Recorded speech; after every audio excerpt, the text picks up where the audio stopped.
Episode 8 में हम लोग अर्श को देखते हैं जो कि अपने फादर की ग्रेव के पास होता है और वो कह रहा होता है कि फादर आपको गए हुए 3 महीने हो चुके हैं पर अभी भी मैं एक लॉयर की ड्यूटी को अच्छे से नहीं कर पा रहा हूँ पर बाकी सभी लोग की मदद की वजह से जैसे तैसे करके मैं मैनेज कर रहा हूँ। तभी वहाँ पर रीड्स और बाकी सभी लोग आ जाते हैं जो कि अर्श से कहते हैं कि क्या तुम ठीक हो। तो अर्श भी कहते हैं हाँ। जिसके बाद वो लोग वहाँ से जाने वाले होते हैं। जाने से पहले अर्श अपने फादर से कहता है कि मैं आपकी तरह कभी कमाल का नहीं बन पाऊंगा पर अपने ही तरीके से मैं अपना बेस्ट दूंगा। इसके बाद अर्श वहाँ से चला जाता है। इसके बाद हम लोग को कैसल कैनेडा का सीन दिखाया जाता है जहाँ पर सभी लोग अर्श के फादर यानी रेवन की तारीफ कर रहे होते हैं और वो लोग उसकी आत्मा को शांति देने के लिए थोड़ी देर का मौन रखते हैं। इसके बाद एवलियो मेरे सभी को बताता है कि आज से अर्श रेवन का उत्तराधिकारी है और वो हाउस लोवेंट का हेड है। अर्श भी अब कहते हैं कि मैं हूँ न्यू लॉर्ड अर्श लोवेंट। मैं थोड़ा सा नो सीखा हूँ पर मैं अपना बेस्ट दूंगा अपना रोल निभाने के लिए। वो सुनकर बाकी सभी लोग भी उसे कहते हैं कि तुम्हारी आंखों के अंदर कॉन्फिडेंस दिख रहा है, हम लोग तुम पर भरोसा कर रहे हैं। इसके बाद मेरे भी अर्श से कहते हैं कि अब तुम हमारी बराबरी पे हो, हम होप करते हैं कि तुम अच्छी चीजें करोगे। जिस पर अर्श भी कहता है हाँ। इसके बाद हम लोग मीटिंग को शुरू करते हैं। वो अब कहते हैं कि थोड़े समय के लिए वो रुक गई है। लॉर्ड कॉरेन जिसकी हम लोगों ने साइड ली थी उसने सक्सेसफुली आर्मी को रेस कर दिया। मैनेस तुम लोग को सारी सिचुएशन समझा देगा।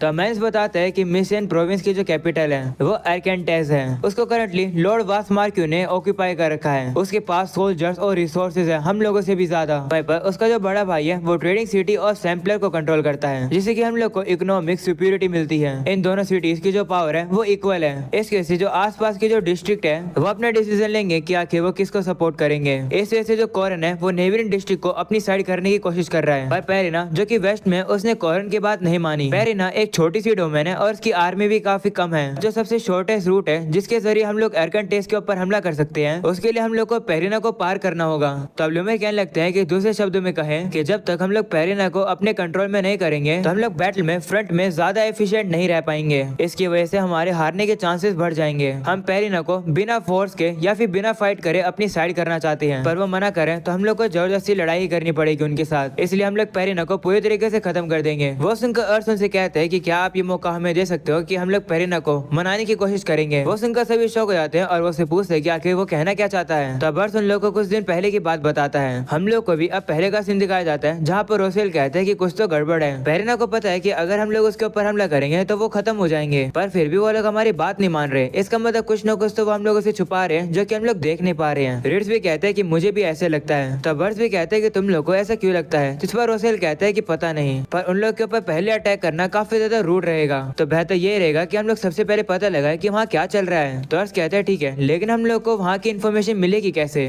तो रीड्स कहते हैं कि क्यों ना हम लोग कुछ मर्शनरीज को हायर करें। वो मर्शनरी बैंड अपने आप को शैडो बुलाती है और वो लोग इन्फॉर्मेशन इकट्ठे करने में काफी ज्यादा माहिर हैं। तो अर्श कहते हैं कि क्या तुम उनसे कांटेक्ट कर सकते हो। तो रीड्स कहते हैं कि मैं ट्राई करूंगा। वहीं पर रोसेल कहता है कि मैं एक सजेशन देना चाहता हूँ कि अगर मीटिंग में ये बात है कि वो लोग पेरिना को खत्म कर देंगे तो उनसे ये कहना कि पेरिना को हम लोग हैंडल कर लेंगे। इसके असीन वापस से प्रेजेंट आता है जहाँ पर रोसेल के कहने पर अर्श वैसा ही कर रहा है। अर्श भी उन लोग को बताता है कि कुछ ना कुछ तो गड़बड़ है। उनके चारों तरफ दुश्मन है पर फिर भी वो लोग हमारी बात नहीं मान रहे हैं। तो इससे पता लगता है कि कुछ ना कुछ गड़बड़ है। तो बेहतर ये रहेगा कि हम लोग उस रीजन के बारे में पता लगाएं कि आखिर वो लोग ऐसा क्यों कर रहे हैं। तो लूमेर भी उसे कहते हैं ठीक है मैं तुम्हें इन्वेस्टिगेशन करने का समय दे रहा हूँ। तो अब अर्श भी उसका शुक्रिया करते हैं। इसके बाद वो लोग बाहर आते हैं जहाँ पर अर्श थोड़ा सा रिलैक्स फील करता है क्योंकि मीटिंग में वो काफी घबरा गया था। वहीं पर रीड्स उसे कहता है कि आपने मीटिंग में काफी अच्छा काम किया। वो लोग अब आगे चले रहे होते हैं तभी उन लोग को वहाँ पर एक ऑर्फनेज दिखता है और वहाँ पर वही बच्चे होते हैं जिनको शार्लेट पहले संभाला करती थी। वो लोग अब काफी ज्यादा बड़े हो गए। वो लोग अब शार्लेट को अपने पास बुलाते हैं और अब उससे बात करने लगते हैं। वहीं पर शार्लेट अब उन लोग को कुछ खाने के लिए चीज देती है। तभी वहाँ पर एक लेडी आती है और अब अर्श से कहती है कि काफी समय बाद मिल रहे हैं। तब अर्श भी उन लोगों से कहते हैं हाँ। इसके बाद हम लोग को पता चलता है कि ये ऑर्फनेज को अर्श ने ही बनवाया है और ये जो लेडी थी वो उस ऑर्फनेज में काम करती है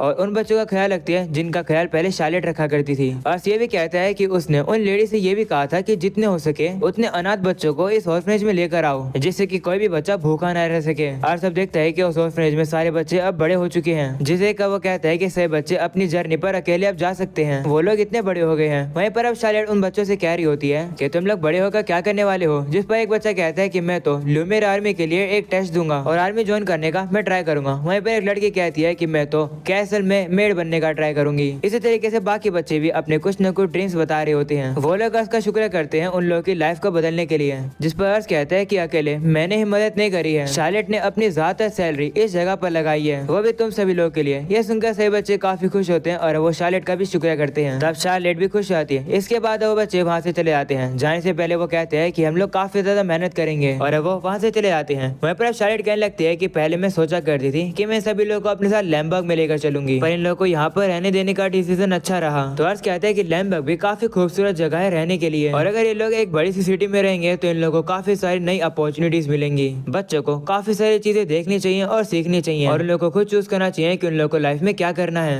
तो अब शार्लेट भी कहती है हाँ तुमने सही कहा। तभी हम लोग देखते हैं कि वहाँ पर लेशिया आ जाती है, जो कि अर्श से कहती है कि काफी समय बाद मिल रहे हैं। अर्श भी अब उसे देखकर हैरान हो जाता है और उसे कहता है कि तुम यहाँ क्या कर रही हो, जिस पर बताती है कि मैं अपने फादर के साथ कैसे कनाडा में आई थी, और जब मैंने सुना कि तुम यहाँ पर हो तो मैं तुमसे मिलने आ गई। तो अर्श कहते हैं कि मुझे काफी खुशी है कि तुम आई, पर तुम्हें इतना ज्यादा दूर नहीं आना चाहिए था। और सब काफी नर्वस हो जाता है। वो कहने लगता है कि मैं लेशिया से मिलने के लिए मेंटली प्रिपेयर नहीं हूँ। तभी लेशिया की नजर उसी ऑर्फनेज पर जाती है। वो देखती है कि हाँ तो सही बच्चे कितने ज्यादा एंजॉय कर रहे हैं। वह बर्ड से कहती है कि आप जहाँ पर भी जाते हो खुशियाँ आपका पीछा करती हैं। तभी हम लोग देखते हैं एक छोटी बच्ची आकर लेशिया के कपड़ों पर मिट्टी लगा देती है। ये देखकर अर्श डर जाता है और अब वो लेशिया से माफी मांगते हैं और कहते हैं कि मैं तुम्हारे लिए एक नई ड्रेस खरीद दूंगा। तो लेशिया कहती है कि इसकी कोई जरूरत नहीं है, ये बच्ची तो बस मजे कर रही है, मैं भी इसके साथ खेलने जाती हूँ। ऐसा बोलने के बाद अब अपने जूतों को उतारती है और अब वो उसी बच्ची के साथ खेलने लगती है। ये देखकर अब अर्श सोचता है कि लेशिया कितनी कमाल की है। और अब अगले सीन में लोग देखते हैं रात हो जाती है। वहीं पर शार्लेट तो अब सो रही होती है। वहीं पर लेशिया जागी थी और अब अर्श से कहती है कि कल तुम क्या करने वाले हो। तो अर्श कहते हैं कि मैंने रेड से कहा है कि वो मुझे एक मर्सनरी ग्रुप से मिलवाए जिनका नाम शैडो है। अगर वो मुझसे मिलना चाहेंगे तो मैं उन्हें एक जॉब दूंगा। तब लेशिया कहती है ठीक है मैं भी तुम लोग के साथ आऊंगी, ये तो काफी इंटरेस्टिंग लगता है। तो अर्श कहते हैं कि तुम मत आना क्योंकि तुम्हारे लिए काफी डेंजरस हो सकता है, और हमें तो ये भी नहीं पता है कि शैडो हमसे मिलेंगे या फिर नहीं। तो लेशिया कहते हैं कि मुझे रीड्स पर पूरा भरोसा है, वो आपको शैडो से मिलवा कर ही रहेगा। तो अर्श कहते हैं ठीक है अगर शैडो मान जाएंगे तो मैं आपको आकर आपके इन से ले जाऊंगा, अभी के लिए आप चले जाओ। तो लेशिया कहती है कि लेकिन मैं तो आज यहीं रुकने वाली हूँ। ये सुनकर सभी हैरान हो जाते हैं। वहीं पर अब अर्श कहता है ओ तो इस वजह से जीन के पास इतना ज्यादा सामान था क्योंकि तुम यहीं पर रुकने वाली हो। वहीं पर अब लेशिया काफी प्यार से अर्श से कहने लगती है कि प्लीज मुझे यहाँ पर रहने दो। उसकी क्यूटनेस देखकर अब अर्श पिघल जाता है और अब वो कहते हैं ठीक है मैं जाकर तुम्हारे लिए रूम अरेंज करता हूँ। तभी लेशिया उसे रोकती है और कहती है कि मैं तुम्हारे ही रूम में रुकना चाहूंगी। वो सुनकर अर्श शर्मा जाता है और कहते हैं कैसे कैसे हो सकता है। तभी हम लोग देखते हैं कि लेशिया की बात सुनकर तो शार्लेट भी उठ जाती है और वो काफी जेलस फील कर रही होती है। वो कहने लगती है कि तुम लोग फ्लर्टिंग क्यों कर रहे हो, जिस पर अर्श कहते हैं कि हम लोग ऐसा कुछ भी नहीं कर रहे हैं। तो लेशिया अब अर्श के हाथ को पकड़ लेती है और कहती है कि हम लोग फ्लर्टिंग ही कर रहे हैं। हम लोग अब देखते हैं कि शार्लेट और लेशिया दोनों ही लड़ाई करने लगते हैं और अर्श से कहने लगते हैं कि तुम मेरे साथ सोना। तभी वहाँ पर अब रिट्स भी आता है और अब वो कुछ बताने वाला होता है, लेकिन उन लोगों को देखकर वो रुक जाता है। तभी शार्लेट आकर रोसेल को भी ले जाती है और कहती है कि तुम भी हमारे साथ सोओगे। रोसेल मना कर रहा होता है पर फिर भी शार्लेट उसे जबरदस्ती ले जाती है। वहीं पर रिट्स इन सब बातों पर ज्यादा गौर नहीं करता है, वो तो चुपचाप से यहाँ से चला जाता है। और अब अगले सीन में लोग देखते हैं कि शार्लेट और लेशिया तो काफी आराम से सो जाते हैं, पर रोसेल और अर्श को तो सोने में काफी दिक्कत हो रही होती है। और अब सुबह हो जाती है। रात में अर्श बिल्कुल भी सो नहीं पाता है तो उसकी हालत काफी बुरी हो जाती है। वहीं पर शार्लेट और लेशिया तो उसे काफी प्यार से गुड मॉर्निंग कहते हैं। तो अब अर्श मन में सोच रहा होता है कि मेरी मॉर्निंग तो बुरी हुई है। रोसेल भी कहते हैं हाँ रात में इन दोनों ने हम लोग को सोने ही नहीं दिया। तभी वहाँ पर रिट्स आता है और अब अर्श को बताता है कि मुझे शैडो की तरफ से एक मैसेज मिला है। वो सुनकर अर्श अब उसकी तारीफ करता है और कहते हैं कि तुमने काफी अच्छा काम किया। वहीं पर बाकी सभी लोग रिट्स को गुड मॉर्निंग कहते हैं। और अब अगले सीन में हम लोग देखते हैं कि वो लोग अब ऑर्फनेज से बाहर जा रहे होते हैं। अर्श उन सभी का शुक्र करते हैं उन लोगों को यहाँ पर अच्छे से रहने देने के लिए। एक बच्चा अब अर्श से पूछता है कि तुम यहाँ पर वापस आओगे ना, जिस पर अर्श भी कहते हैं हाँ। वहीं पर अब वही बच्चे आ जाते हैं और अब वो शार्लेट का शुक्र करते हैं उनके लिए हर चीज करने के लिए। वो उसे कहते हैं कि अगली बार जब तुम आओगे तो शायद से हम लोग यहाँ से जा चुके होंगे, हम लोग अपना बेस्ट देंगे। वो सुनकर शार्लेट भी कहती है ठीक है तुम सभी लोगों को गुड लक। इसके बाद अब वो लोग वहाँ से जाते हैं और सब देखता है कि शार्लेट का मूड तो अब काफी ज्यादा अच्छा हो चुका है। इसके बाद अब अर्श से पूछता है कि हम लोग शैडो के मेंबर से कहाँ मिलेंगे, जिस पर बताते हैं कि टाउन के आउटस्कर्ट पर एक बार है वहाँ पर। तब अर्श कहते हैं कि मैं काफी इंप्रेस हुआ ये जानकर कि तुम उन शैडो तक पहुँच गए। तो रिट्स कहते हैं कि मेरे जो पुरानी मर्सनरी का ग्रुप था उसमें एक मेंबर था जिसका कॉन्टेक्ट शैडोज के साथ था, तो मैंने उसकी मत ली और काम बन गया। वो सुनकर अर्श कहते हैं कि जो मर्सनरी ऑर्गेनाइजेशन होती है वो कभी कभार दूसरे ग्रुप्स को भी काम देती है। तो रिट्स कहते हैं हाँ क्योंकि सभी लोगों के पास अलग अलग स्पेशलिटीज होती है। जो मेरा ग्रुप था वो फ्रंट लाइन कॉम्बैट के लिए अच्छी थी और जो शैडो है वो छुप के काम करने में माहिर है, जैसे कि वो लोग इन्फॉर्मेशन इकट्ठा करते हैं और कभी कभार लोग को तो असैसिन भी कर देते हैं। वो सुनकर अर्श डर जाता है और कहते हैं कि शैडोज तो काफी खतरनाक लोग लगते हैं। तब रिट्स कहते हैं कि एक चीज है जिसकी मुझे चिंता है, मैंने सुना है कि जो शैडो का पुराना लीडर है वो हट गया है। पुराने लीडर ने तो अपनी जॉब छोड़ दी है पर नया लीडर जो आया है वो काफी यंग है। तो अर्श कहते हैं कि इसमें चिंता वाली क्या बात है, ये तो अच्छी बात है ना। तो रिट्स कहते हैं कि इसका अपोजिट है क्योंकि जो न्यू लीडर है वो काफी ज्यादा कमाल का है जिसके से शैडो पहले से ज्यादा कैपेबल बन गई है। तब लेशिया कहती है कि जो न्यू लीडर है वो तो कितना ज्यादा कमाल का लग रहा है, उसे एडमायर किया जा सकता है। जिस पर अर्श भी कहता है हाँ। वो अब रिट्स से कहता है कि वैसे चिंता वाली क्या बात है, जिस पर अब रिट्स बताता है कि जो न्यू लीडर है वो सिर्फ उन्हीं जॉब को लेता है जो कि उसे इंटरेस्टिंग लगती है। वो सुनकर अर्श कहता है कि अगर ऐसी बात है तो हम लोग को लगता है उन्हें ज्यादा पैसे देने होंगे। तो रिट्स कहते हैं कि पैसे से भी कोई फर्क नहीं पड़ेगा, किसी को भी नहीं पता है कि वो जो लीडर है वो कौन सी जॉब को एक्सेप्ट करेगा, उसे जो जॉब पसंद आती है वो उसे ही एक्सेप्ट करता है। ये सुनकर अर्श सोचता है कि मैं होप करता हूँ कि वो मेरी जॉब को एक्सेप्ट कर ले, क्योंकि लॉर्ड ल्यूमेयर मुझ पर भरोसा कर रहे हैं, कुछ भी करके जॉब पूरी करवानी होगी। और अब अगले सीन में वो लोग एक रेस्टोरेंट में आते हैं जहाँ पर काफी सारी लड़कियाँ अब अर्श का वेलकम करती है। अर्श भी उन्हें देखकर काफी शर्मा जाता है। वहीं पर वो लड़कियाँ अर्श को रेस्टोरेंट में बिठाने वाली होती है, लेकिन तभी एक बंदा उन लोगों से कहता है कि जगह बिल्कुल फुल है, तुम लोग यहाँ से चले जाओ। वो सुनकर अर्श कहते हैं लेकिन हम लोग यहाँ पर किसी से मिलने आए हैं। वो देखकर रिट्स अर्श से कहता है कि आप चिंता मत करो, इसे मैं संभाल लूंगा। इसके बाद रिट्स अब जाकर उस बंदे से कहता है कि काफी जल्द लाइट फेड हो जाएगी और शैडोज का समय हमारे ऊपर आएगा। यह सुनते हुए बंदा कहता है कि टेबल खाली हो गई है, तुम लोग आकर बैठ सकते हो। वहीं पर ये देखकर अर्श हैरान हो जाता है और कहता है कि क्या रिट्स ने जो बोला वो कोई कोड मैसेज था। जिसके बाद वो लोग जाकर टेबल पर बैठ जाते हैं। वहाँ पर जितने भी लोग होते हैं वो उन्हें घूर रहे होते हैं। ये देखकर शार्लेट गुस्से में आती है और कहती है कि क्या मैंने जला दूं। तो रिट्स कहते हैं नहीं ऐसा मत करना। इसके बाद शार्लेट कहती है कि मुझे भूख लग रही है, मैं खाना ऑर्डर कर रही हूँ। तभी रिट्स अर्श से कहता है कि मैं सोच रहा हूँ कि शैडो का लीडर कैसा होगा। तब अर्श भी अपनी वहाँ पर अप्रेजल स्किल को ऑन कर देता है और सोचता है कि जो शैडो है वो इन्फॉर्मेशन इकट्ठी करने में काफी ज्यादा माहिर है, अपने टारगेट्स को नहीं बल्कि वो अपने क्लाइंट को भी इन्वेस्टिगेट करते होंगे। इसका मतलब शैडो का लीडर यहीं कहीं होगा और वो हमें ही देख रहा होगा। तभी वहाँ पर वेटर आ जाती है। शार्लेट अब अर्श से कहती है कि ये लड़की तुम्हारा वेट कर रही है, जल्दी से अपना ऑर्डर दे दो। तो अब अर्श भी अपना ऑर्डर देने वाला होता है, पर तभी अब उस वेट्रेस के ऊपर वो अपनी अप्रेजल स्किल यूज कर देता है और जैसे अब वो ये करता है वो काफी डर जाता है। इस चीज को लेशा भी नोटिस कर लेती है।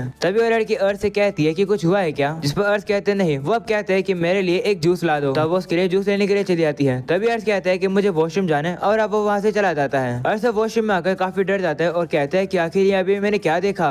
वो अब रिट्स के ऊपर अपनी अप्रेजल का यूज करता है और कहता है कि मेरी अप्रेजल स्किल काम कर रही है। अर्श सोचता है कि वो जो वेट्रेस थी उसकी प्रोग्रेस 92 की थी और इंजेन्युइटी 90 की थी, यानी कि उसके स्टैट काफी कमाल के हैं। और तो अर्श को ये पता चल जाता है कि वो वेट्रेस लड़की नहीं बल्कि एक 22 साल का लड़का है। तभी वही वेट्रेस वहाँ आती है जो कि अर्श को धक्का मार के एक रूम में ले आती है। वह अर्श की गर्दन पर चाकू रखकर उससे कहते हैं कि तुम्हें कैसे पता चला कि मैं शैडो का लीडर हूँ। तभी हम लोग देखते हैं कि वहाँ पर रिट्स आता है जो कि चाकू मारकर उस लीडर का ध्यान भटका देता है और वो खुद बीच में आकर उस लीडर को साइड कर देता है। लीडर भी गुस्से में आकर अपने चाकू से रिट्स के ऊपर हमला कर देता है, पर रिट्स अपने हाथों से ही उसके हाथ को पकड़ लेता है। वो अब गुस्से में लीडर से कहते हैं कि तुम्हें पता है कि तुम किसके ऊपर हमला कर रहे थे, तुमने बहुत बड़ी गलती कर दी। ये सुनकर लीडर कहता है कि मुझे लगा कि ये बच्चा बेवकूफ है, पर इसने तो अपने साथी को बुला लिया। ऐसा उसने कैसे किया? क्या इस बच्चे ने मैजिक का यूज किया? मैंने तो इसे मैजिक यूज करते देखा ही नहीं। वहीं पर अब खुद कंफ्यूज होता है और कहता है कि मुझे खुद नहीं पता कि रिट्स यहाँ पर आया कैसे। तब यहाँ पर लिशा आ जाती है और कहती है मेरी वजह से। वह लीडर से भी कहती है कि तुम्हें अर्श को अंडर एस्टिमेट नहीं करना चाहिए। वह उससे कहती है कि आपने अर्श के ऊपर चाकू रखा, ये काफी ज्यादा रूड था। अब तो आपको अर्श की रिक्वेस्ट पूरी करनी होगी, है ना? ये सुनने के बाद लिशा हैरान हो जाता है और सोचता है कि आखिर लिशा को कैसे पता चला कि यह शैडो का लीडर है। तब लीडर लिशा से कहता है कि अगर क्या होगा अगर मैं अर्श की रिक्वेस्ट को मना कर दूं तो, क्योंकि अगर मेरी आइडेंटिटी रिवील हो जाएगी तो मुझे मेरा काम करने में दिक्कत आएगी, इसलिए मुझे बस इस बच्चे को मार के यहाँ से भाग जाना है। ये सुनकर अर्श डर जाता है और कहता है क्या ये मुझे मार देगा? तभी लिशा लीडर से कहते हैं कि तुम अर्श को कुछ भी नहीं कर पाओगे, क्योंकि यहाँ पर रिट्स है और तुम्हें तो पता चली गया होगा कि रिट्स कितना ताकतवर है। वहीं पर अब अर्श तो कांप रहा होता है और कहते हैं कि ये लोग तो मेरे बिना ही नेगोशिएशन कर रहे हैं। तभी लीडर कहता है कि तो फिर क्या होगा अगर मैं अभी भी अर्श की जॉब को मना कर दूं तो? ये सुनकर लिशा से कहते हैं कि तुम तो काफी ज्यादा गंदे हो। थोड़े समय पहले तुमने कहा था कि तुम लॉर्ड अर्श को मार दोगे,